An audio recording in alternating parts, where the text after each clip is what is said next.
It is wonderful to lift our hands to the great I am, the great victorious God. He is victory, He is victorious. Our Lord is the winner. Kaya dapat lamang na ang mga anak niya ay mga winners din, that we should have the marks of a winner. Everybody wants to be a winner. In fact, everybody can be a winner in their own right, in their own context. And when we say winner, we don't mean winning against other people, but winning against our own weaknesses, against the work of the devil, arrayed against the people of God. And God designed people to be winners. Ang kalooban ng Panginoon ay tayo mga magwawagi, tayo matagumpay, hindi mga talunan sa buhay. Pero si Satan, may iba siyang plano. Satan wants people to be losers. And when the Lord described Satan in John 10:10, He said that the thief comes only to steal and kill and destroy. Meanwhile, the Lord has come that we may have life and have it fully, have it abundantly. We should not be losers. Hindi bagay sa mga anak ng Diyos ang mga talunan. Who is a loser? Ang definition po na i-apply natin sa ating pag-aaral ngayon, a loser is a person who consciously or unconsciously allows Satan to steal what God gives him or to steal what God has given in store for him. Yan ang mga talunan, pinapayagan na manakaw ni Satanas ang mga ipinagkakaloob sa kanya ng Diyos. Pinapayagan niya na sirain ni Satanas ang kanyang mga binubuo o bubuuin pa. At pinapayagan niya na si Satanas ay patayin ang kanyang mga lakas ng loob, pahinain ang kanyang determinasyon, in fact, to kill even his potentials for greatness. And usually, when you find people who may be called losers, according to this description, they are losers because of their own personal distorted values, not because of the work of other people. Alam niyo po yung mga losers, mga talunan sa buhay, laging may ibang may kasalanan. Hindi sila nag-achieve kasi yung childhood nila ganito eh. Hindi sila nanalo kasi nadaya sila, kasi hindi fair ang labanan, hindi sila nagwagi sa isang competition dahil kung ano-ano mga minalas sila, dahil umuulan, dahil umaraw, dahil mainit, dahil maginaw. Laging may dahilan ang mga losers. But if we're going to look at the lives of who may be called losers, they lose because of their distorted points of view and their behavior and their lifestyle. 7 more marks of a winner. Heavenly Father, we thank you that you're a winner. Dahil kayo po'y matagumpay, meron kaming huwaran, meron kaming maaring modelo na tularan. Sa panghihina namin, sa mga panahong nadadaya kami ng kalaban, maaari namin kayong maalala. At maalala namin kung sino kayo, kasunod na maalala namin kung sino dapat kami, that we should be winners and not losers in life. So we pray that you may speak to your people and lead us to our victory. Dinadalangin ko, Panginoon, na kayo pong maging tagapagsalita, tungtungan nyo ng inyong paa ang inyong lingkod at nang maitaas namin kayo. Kayo po ang maging tunay na pagmumulan ng lahat ng mabubuting mga salita. Use your servant only as your instrument. And may your words be our strength, be our light, be our guide. Lord, lead us unto victory. Lift us out of losing and turn us into victors. We commit this time to you, Father, asking you also to protect us, please, from all malicious work of evil men and evil spirits. We put ourselves under your protection. We are your people. We are your church. Lord, may your shield protect us from the wiles of evil men and evil spirits. Speak powerfully. Change our lives through your words as we obey you. Lead us unto victory. In Jesus' mighty name we pray. 7 more marks of a winner. Unang-una, winner's plan. God plans, and God knows His plans. Jeremiah 29:11, For I know the plans I have for you, declares the Lord. Plans to prosper you and not to harm you, plans to give you hope and a future. At kung ang Diyos na marunong kaysa sa lahat at makapangyarihan kahit kanino paman, ay nagpaplano, nakalinya ang kanyang gagawin, one after the other, tayo pa ba na hindi naman masyadong marunong? Tayo pa ba na hindi nakakaalam ang mangyayari sa kinabukasan ang hindi magplano? Kung ano na lang mangyari, magre-react na lang tayo. We plan. Sabi nga nila, those who fail to plan, plan to fail. So may plano pa rin sila. Ang plano nila, mabigo. Kaya kailangan may plano. Psalm 20 verse 4, May He give you the desire of your heart and make all your plans succeed. So how can a plan succeed when there's no plan? We've got to give God a plan that He can bless, a plan that He can correct, a plan that He can fine-tune so that His will may be made manifest in our lives. Kailangan ng tao may plano. Now, how do we plan? How to plan? First of all, plan according to God's plan. Plan according to the master plan. Plan according to the master's plan. May plano naman ng Diyos para sa tao. Itugma natin doon yung plano natin. Psalm 33:11, but the plans of the Lord stand firm forever, the purposes of His heart through all generations. So pag nagplano tayo ng nakasakay, nakasunod, nakasusog sa plano ng Diyos, paano tayo mabibigo? Alam natin na gusto ng Diyos na ang tao ay magkaroon ng kasaganaan. So kung magpaplano ka maging masagana, magtrabaho, gawin ang lahat ng dapat mong gawin, paano ka mabibigo? Magplano ka na mag-soul winning. Sabi ni Lord, I do not wish that anyone should perish, but that all should come to repentance. So how can you fail when you have an evangelistic plan? Ang plano ng Diyos, ang kanyang mga anak ay lalago sa pananampalataya at sa pagkakilala sa Kanya. So when you have a plan to grow and to be an instrument in the growth of other people, how can you fail? Ang plano ng Diyos, ang mga tao ay maging kawangis niya, kamukha niya. So kung ang plano mo ay kung paano mo i-raise ang sarili mo at ang iyong pamilya para maging makadiyos, maging tama, how can you fail when the plan is in accordance with the master plan? But of course, part of that is that we should be righteous. Proverbs 12:5, the plans of the righteous are just, but the advice of the wicked is deceitful. So it is important to plan and let this plan be characterized by righteousness. Na hindi tayo gumagawa ng mga plano sa buhay na kabaligtaran ng kabutihan, ng kagandahang loob, ng kaluwalhatian ng Diyos. And it is important, especially when we plan, to seek godly counsel. Proverbs 15:22, plans fail for lack of counsel, but with many advisors, they succeed. But let me be quick to add or to insert many godly and Bible-based advisors. Kasi marami ring advisors sa mundo. O itiwarik mo ang iyong pinto para pasukan ka ng swerte. Hindi ganitong klase mga plano ang kailangan natin sa buhay. Yung mga plano that are based on the Word of God. Hindi mga plano na based on superstition, based on oppressive traditions. Kaya nagpaplano tayo sa buhay. That's one mark of a winner. And then let God have the final say. We make the plan, but God has the final say. But how can God make a final say when you don't have an initial say at all? Wala ka man lang plano. Proverbs 16:1-3, to man belong the plans of the heart, but from the Lord comes the reply of the tongue. All a man's ways seem innocent to him, but motives are weighed by the Lord. Commit to the Lord whatever you do, and your plans will succeed. Hindi naman ibig sabihin, Lord, ito po ang plano ko, I committed to you. Plano ko pong patayin ng asawa ko, I committed to you in Jesus' name. Tapos nagtataka ka, bakit hindi nag-succeed? Pag sinabing, you commit to the Lord, hindi lang verbal, ibig sabihin, you commit it to the Lord's ways. You let the Lord's word be the measurement. You let the Lord's ways be the parameters that will limit your plan or direct your plan. So you plan according to the Lord's character. That's why it is important to know God's word.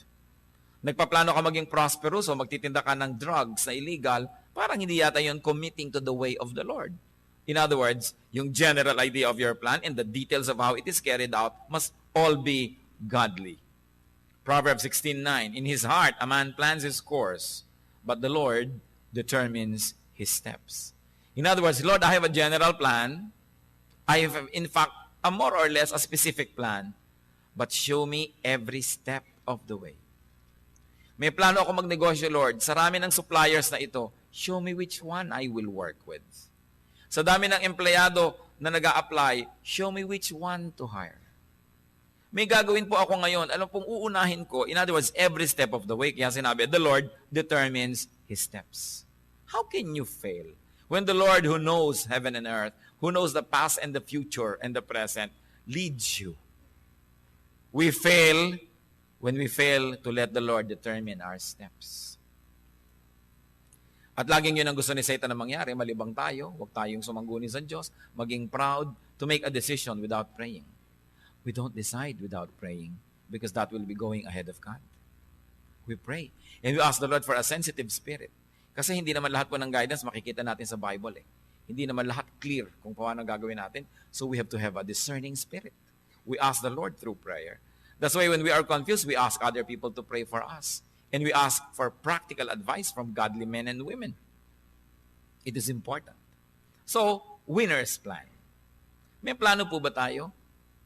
Kung kayo medyo middle age na, o malapit na mag-middle age, 30, 35, 40, may plano na ba kayo sa retirement nyo? O bahala na lang kahit anong mangyari? Meron ba man tayong inihahanda pag nag-retire ako, pag hindi na ako active sa pagtatrabaho, ito magiging source of income ko? Paano ako mabubuhay? May ataol ba ako? Pag inilibing o ibabalot na lang ba ako sa balutan ng lumpia? Do you have a plan? Iba walang kaplano-plano. Pag mamamatay sila, ihiga na lang nila yung bangkay nila doon sa mga kamag-anak nila. Bahala na kayo sa akin kasi patay na ako. Wala man lang plano. Wala man lang paglibingan. Kaya yung mga namatayan, hindi mo malaman kung umiiyak dahil nalulungkot o dahil nagka-problema, may ipapalibing. Plano. Ilagi ko pong ina-advise, especially sa mga young professionals, you will not always be young. You've got to plan for your retirement. Kailangan. Kung minsan kasi, kaya hindi ko na sinasabing kung 60, 70, 80, may plano pa ba kayo? Para kahit yata magplano kayo ngayon, medyo alas 4 na ng buhay, alas 4 na ng hapon. So ang uusapan natin, yung mga nasa alas 10, alas 9 pa lang, magplano.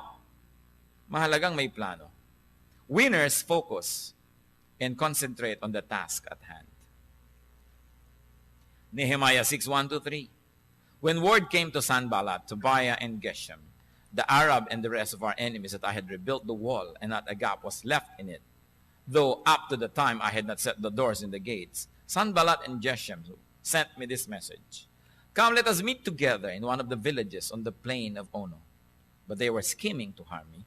So I sent messengers to them with a reply. I am carrying a great project and cannot go down. Why should the work stop while I leave it and go down to you? So nakikita po natin dito sa buhay ni Nehemiah yung isang classic example of focus. He was focused on finishing the walls of Jerusalem. No invitation could distract him from this single purpose, to finish the wall. Sabi niya, bakit ako bababa? Para makipag-party sa inyo, para makipagpulong sa inyo. Bakit ko papayagang maabala ang aking ginagawa? So meron din siyang balak na tapusin yon at kung paano matatapos yon. Even churches have to plan and focus. Ang mga churches, kung minsan gusto-gusto nila, marami silang mga member, puputasak nila ang mga tao, pero itatanong mo sa church, anong balak nyo sa akin? Kung ako'y nag-church dito sa inyo, at ako'y buong lughod, at walang absent sa loob ng 2 taon, anong mangyayari sa akin? May curriculum ba kayo para sa akin? May ma-attendan ba ako na klase? We're glad to tell you that dito po sa ating church, merong mangyayari sa inyo. Basta willing kayong umattend. Meron tayong mga kurso for beginners, basic, Bible courses. Meron tayo na medyo advanced ng konti. Merong advanced growth. And then we have membership classes. And then we have Sunday school and Bible studies. Leadership training. Sky's the limit. Hanggang gusto nyo umattend, may a-attendan kayo. Because this church plans for you. Because God's people must plan. Hindi yung pasal mo, pag-a-attend po ako sa inyo, ano mangyayari sa akin pag 2 taon?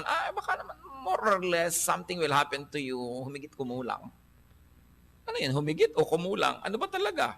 Suntok sa buwan? May mangyari o wala? Dapat may plano. Para mga babae, liligaw-ligawan kayo ng lalaki. Tapos tatanong mo, anong balak mo? Anong plano mo para sa akin? Balak mo ba akong pakasalan? So, ano? Tinetextan lang kita, kasalan ng topic? Wala ka palang balak. Anong gusto mo gawin sa akin? Mahulog ang loob ko sa iyo. Sumama ako sa likod ng puno. Tapos wala ka palang balak. Dapat may balak. You've got to plan and then you've got to focus and concentrate on that plan. Winners plan and focus. Colossians 3:17. And whatever you do, whether in word or deed, do all in the name of the Lord Jesus, giving thanks to the God, the Father, through Him. So in other words, kahit ano pong ginagawa natin, igalang natin yung ginagawa natin na parang ginagawa natin para sa Panginoon. So, intense, focused, concentrated ang ating effort. Hindi may gagawin ka, kalahating attention, iniwan mo na, hindi pa tapos. Makikita niyo po yung mga iba, in the last 2 years, nagkaroon ng 20 different employment experiences. Hindi maganda yan. Titingnan niyo sa curriculum vitae, anong record mo? Bakit sa nakaraang 3 taon, 30 kampanya ang napasukan mo? Tigi ilang minuto ka na nagtrabaho dito. Wala kang ka-focus-focus. Nakailang nobyo ka sa loob ng isang summer. Wala kang ka-focus-focus. Nothing will happen because you spread out too thinly. People have to focus. Especially in God's work, we focus. Hindi ka dali-daling nasisiraan ng loob, umaatras pag mahirap, pagka napagod ka, pag ikay nabigo, nasaktan. Kasi focus ka. You know that you have a plan. So you stick to that plan. Hindi yung mga mag-aaral sa kolehiyo, 7 taon na nagkukolehiyo, sophomore pa rin. Paano shift ng shift, lipat ng lipat? O bakit ka na naman lumipat? Mahiiksi po ang pila doon ngayong enrollment. Kaya ako nag-engineering ngayon. You know, kung ano-anong ginagawa ng mga tao, sinasayang ang oras. When you do not focus, you waste time. And you cannot waste time without hurting eternity. Because time is the only thing that flies and it never returns. Yung tapos na, hindi na nababawi. So kung ang plano ng Diyos para sa buhay mo na halimbawa 78 years ka mabuhay, makarating ka sa ganitong level, pero dahil paikot-ikot ka, pabalik-balik, andito ka pa lang, namatay ka na, tumanda ka na, andito ka pa lang, wala ka narating kasi hindi ka umayos according to plan. Proverbs 4:25, let your eyes look straight ahead. Fix your gaze directly before you. Meron kang pupuntahan, tingnan mo yon, titigan mo yon, at doon ka magpunta. Hindi tingin dito, tingin doon, tingin dito, tingin doon. Distract na. Kung ano na nangyari, you get sidetracked. It is important to focus. Winners focus. Also, winners grow and reinvent themselves. It's very sad when you encounter people, you haven't seen them in the last 20 years, and then when you see them again, they have not grown at all. Yung pa rin ang kakitira ng utak nila. Yung kagalit nila noon, kagalit pa rin nila ngayon. Yung sama ng loob nila noon, sama pa rin ang loob ngayon. Yung hindi nila noon alam na ma-spell na Czechoslovakia, hindi pa rin ma-spell ngayon. 20 taon ang lumipas, hindi mo pa natutunang ispellin yung Czechoslovakia. Kahit bigyan ka ng Panginoon ng 2 milyong taon, hindi mo yan matututunan. Wala ka kasing ginagawa para improve ang sarili mo. Yung mga dating hindi nag-agree ang mga subject and predicate, 10 years later, hindi pa rin nag-agree ang kanilang subject and predicate because they don't do anything to correct it. But winners always try to repair, to restore, to reinvent, to learn and relearn many things. Ang mga winners po, kahit bahay nila, makikita nyo yan. Tuwing babalik ka, after a few months, medyo naiba yung furniture, naiba yung arrangement, kasi iniiba-iba nila, kasi hindi sila masayang yun na lang ng yun. May mga pamilya, alam mo, pagtunog ng orasan, 6:00, nag-aalmusal yan. 11:45 na nananghalian yan. Siya ang papatayin ko sa akin sarili. Ang aking pagiging mainggitin. Yan ang ililibing ko ngayon. Inggit na inggit ako sa kapitbahay ko, sa kaibigan ko, sa hipag ko. Let it die so that the good part of me will live. You know, there's always something that falls so that another thing rises. It is important to always analyze that. And 1 Corinthians 13:11, when I was a child, I talked like a child. I thought like a child. I reasoned like a child. When I became a man, I put childish ways behind me. So, bagay daw sa bata, yung isip bata, salitang bata, asal bata, pero di bagay sa matanda. So, ang tanda-tanda na natin, childish pa, maramdamin pa, one way pa ang pagtingin sa buhay, laging give me, give me, give me. Laging ako dapat ang masunod, hindi ka marunong magparaya. Mga bata ang may ugali niyan. Kaya sabi, ngayong matanda na ako, tinalikuran ko na yung mga gawain ng mga bata. Kaya dapat din tayo nag-grow. There must be growth and change. Maraming mga tao hindi naman naniniwala halos sa Biblical Christianity kasi hindi naman nila nakikita yung maraming Christian na nag-grow. May office mate sila, punta sa Bible study, hindi naman nila kakitaan ng spiritual growth. Paano sila maaakit sa salita ng Diyos? Kaya tayo mga ambassadors. People rise or fall through our testimony. That's why it is important to grow. Philippians 3:13, brothers, I do not consider myself yet to have taken hold of it, but one thing I do, forgetting what is behind and straining toward what is ahead. Yan ang sinasabi ni Paul. Gusto kong makarating sa finish line, gusto kong makarating sa goal, kinakalimutan ko na yung lampas na. Ang tinitingnan ko na lang yung darating pa. Alam niyo, maraming mga tao, kahit magkakamag-anak, magpipinsan, magkakapatid, walang ginawa kundi balikan yung tapos na. Noong panahon nga ng hapon, hindi mo ako binigyan ng pisngi ng mangga. Naalala pa. Pagka po tayo ay nakakulong sa nakaraan, hindi tayo makakalaya para makarating doon sa hinaharap. Sabi ni Paul, kinakalimutan ko na yung tapos na. Yung mga sama ko ng loob, tinapos ko na yan. Yung mga hinanakit ko sa aking mga kapatid, kamag-anak, mga pinsan, wala na yan. Doon na lang ako sa future pa nakatingin. Yan ang attitude ng winners. Because the past can either be your springboard, yung tinatalunan ng mga nagdadive para may marating ka malayo, or your past can be the grave that imprisons you. Pagtapos na, tapusin na, and get on with life. Let the past be past, and move on. Winners are clean. Winners are above reproach. This is the winning way. Winners are not corrupt. Winners are not deceitful. Winners are honest. Winners will pass every scrutiny and test. Proverbs 10:25, when the storm has swept by, the wicked are gone, but the righteous stand firm forever. So yan ang isa po ng talagang karakter ng winner. Siya ay righteous. Yung mga hindi righteous, nakakapandaya lang yan sandali, pero in the end, they lose. But true winners will pass the test of time. Proverbs 10:30, the righteous will never be uprooted, but the wicked will not remain in the land. And Proverbs 11:18, the wicked man earns deceptive wages, but he who sows righteousness reaps a sure reward. So ang masamang tao, kumikita sa maling paraan. Nangwa 1, 2, 3, nang dadaya. Mga empleyadong nagpapanggap na nagtatrabaho, hindi naman pala, inuuwi pa ang stapler.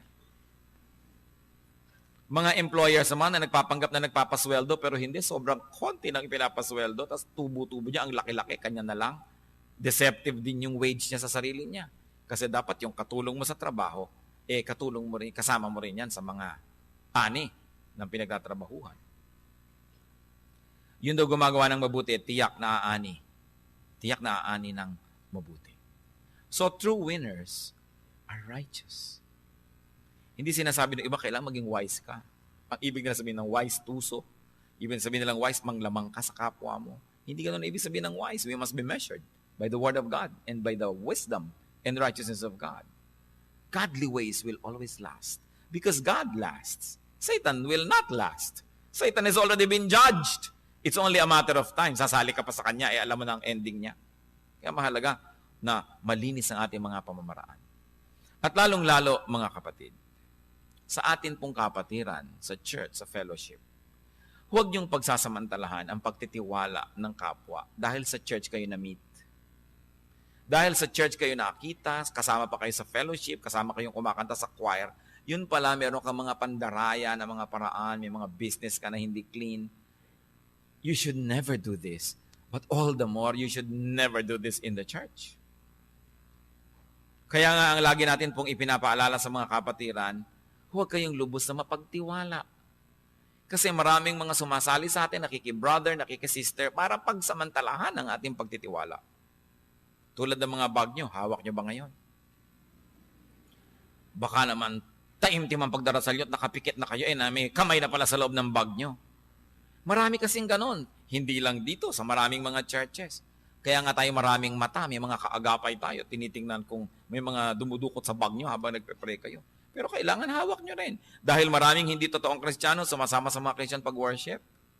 Tapos, pag nag-pray na yung sister, yung bag pa niya nakapatong dito o nasa ilalim, nadukot na, natangkuhan na lahat.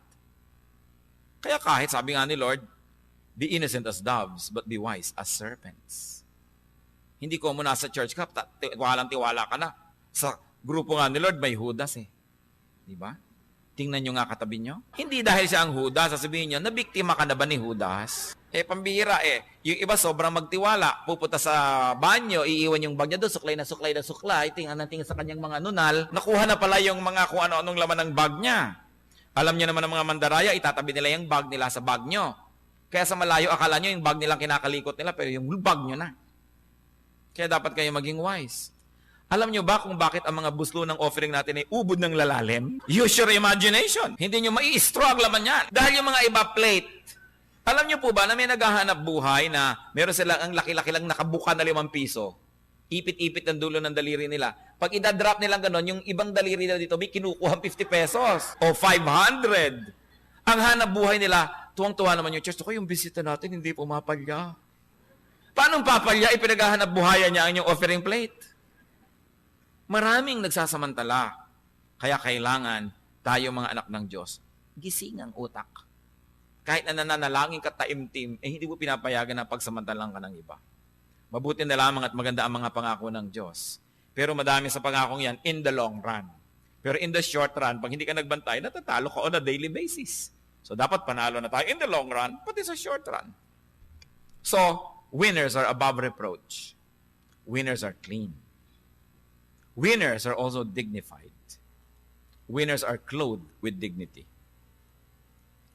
Proverbs 31:25, dinidescribe dito yung talagang winning woman. She is clothed with strength and dignity.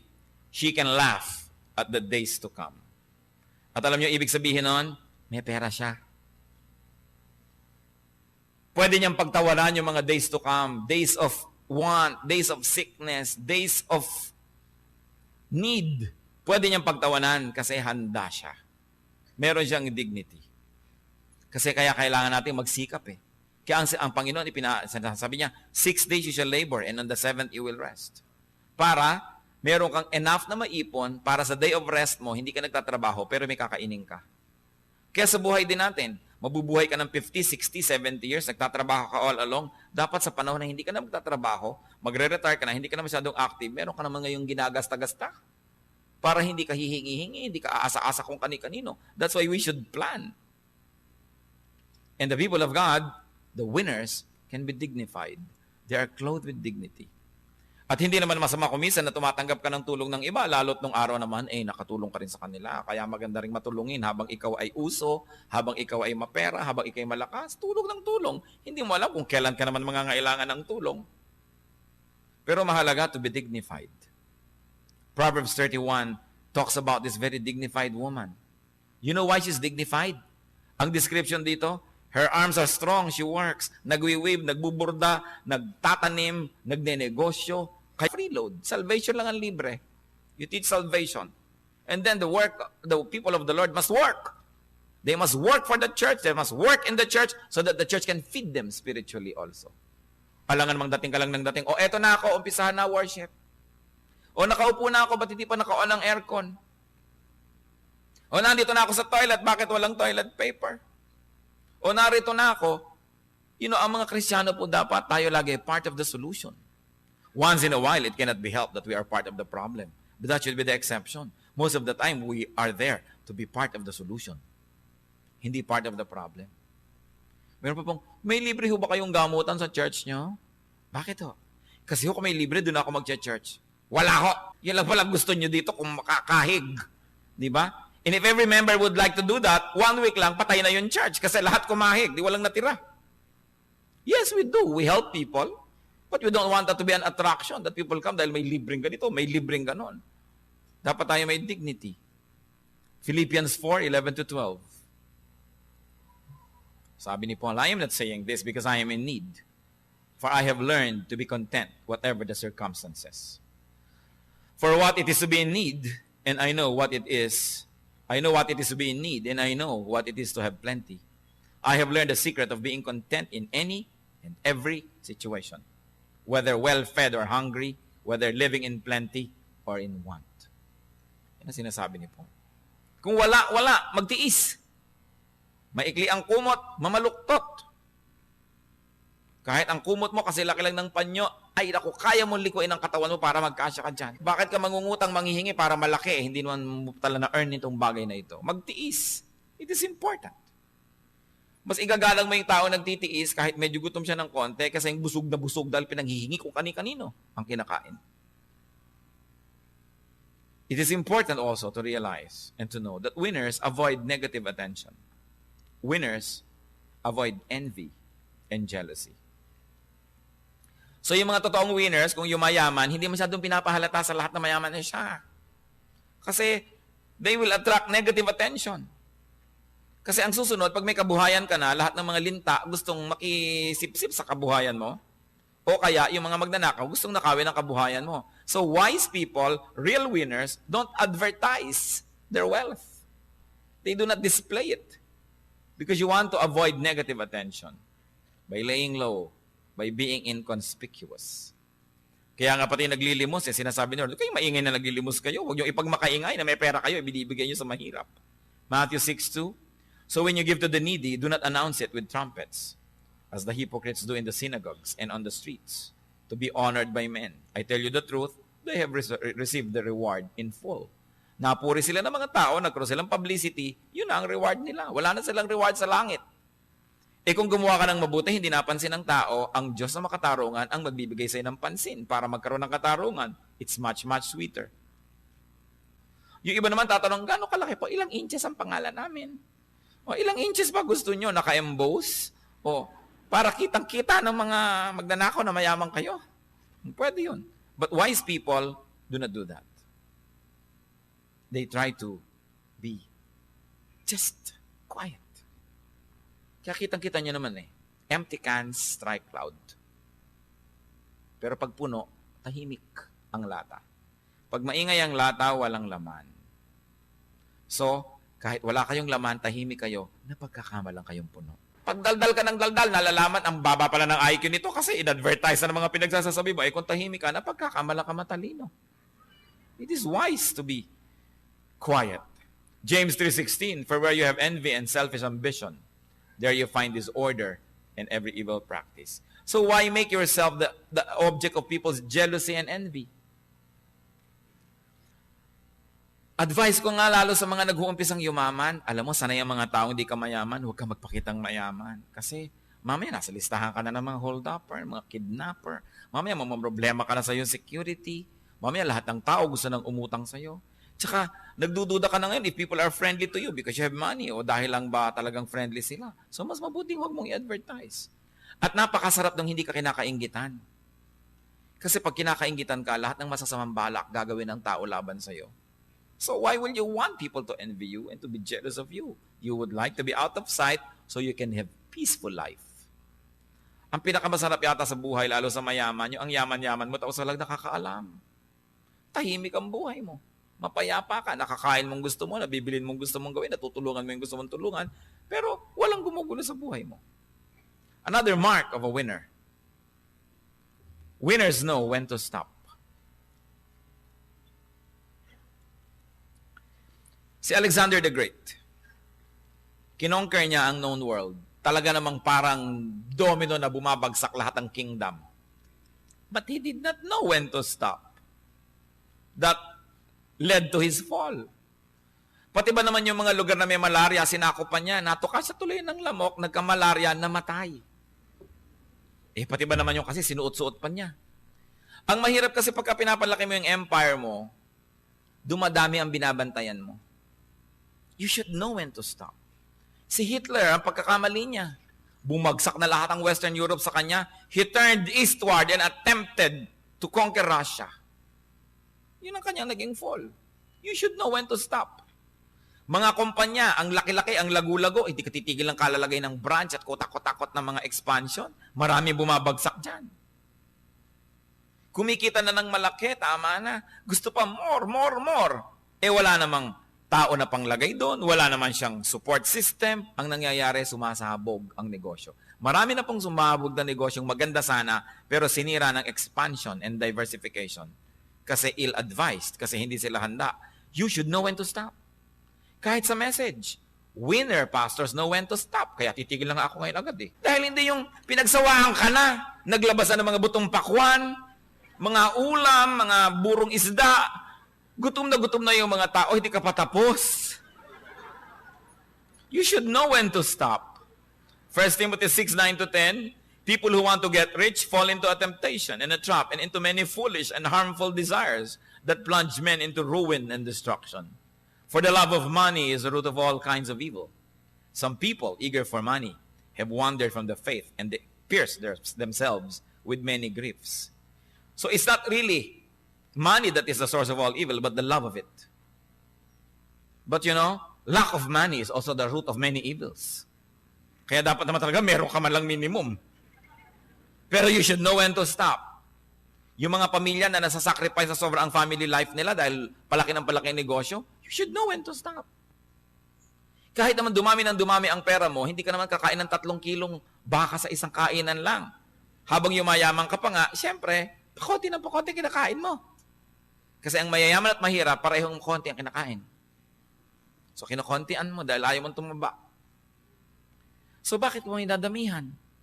Pagka ba't sobrang dumami yung pera mo, papalakihin mo yung kama mo, magiging kasilaki ng basketball court. Kung mayaman ka na ngayon, iinom ka ng tubig, 1 drum, kasi mayaman ka eh. Magsusuot ka 3 kilong kwintas, kasi mayaman ka. Hindi naman, wala naman talaga masyadong idadagdag sa'yo. So, you should know kung ano yung namimit na yung need mo, meron ka pang sobrang konti na pang security at pampamigay, you should know when to stop. Especially if you are paying a high emotional and spiritual price because you're continuously enriching yourself. Know when to stop. Because more money doesn't mean more happiness. But I tell you, no money means no happiness also, ha? Huwag naman tayo parang, wow, dito dala ako sa wala. Don't romanticize it. Mahirap magpakabanal pag gutom. Pero pag busog ka na, tama na, di ba? Dahil enfatio na ang kasunod noon. Mahirap yan. Proverbs 25:27, it is not good to eat too much honey, nor is it desirable to seek one's own honor. Dapat, alam mo kung kailan. Proverbs 30:8-9, keep falsehood and lies far from me. Give me neither poverty nor riches, but give me only my daily bread. Otherwise, I may have too much and disown you, O God, and say, who is the Lord? Or I may become too poor and steal, and so dishonor the name of my God. Beautiful verses. Sinasabing, Lord, ayoko naman po maging mahirap. Baka mapilitan ako magnakaw, mapahiya kayo. Ayoko naman sobrang yumaman dahil baka malimutan ko kayo. So tama na po sa akin yung sapat. Yung tama. Para huwag ako malasing at huwag ako maligaw. Winners know when to stop. Let us be winners. We owe it to our God. Alam nga naman yung ating God ay winner, tapos tayo loser. Like Father, like Son. The Christian must be like Christ. And Christ is a winner. So we should be winners. But we should also help others win. But how do you help the losers? Help them. But help them from a distance. Don't get too involved. Pag ang tao nalulunod at nadedesperado at nilapitan nyo, kakapit ng ubod ng higpit sa inyo. Hindi na rin kayo makakalangoy, pareho kayong lulubog.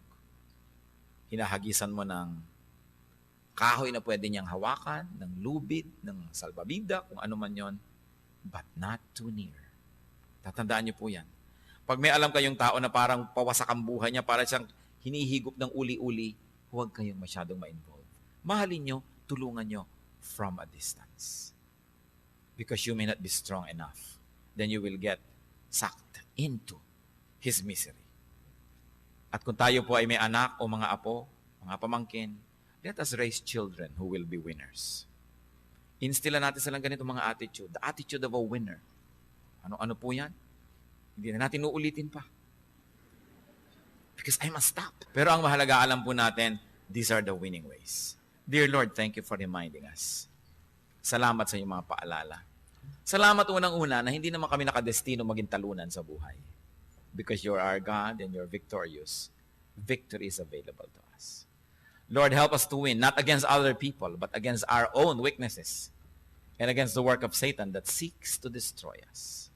At nawa, Panginoon, sa aming pagsusuri ng aming sarili, makita namin kung sino kayo, kung ano kayo. At sa mga victories na ibinibigay niyo sa amin, turuan niyo kami, Lord, lalo maging humble because we know that it comes from you and teach us to help others. Mga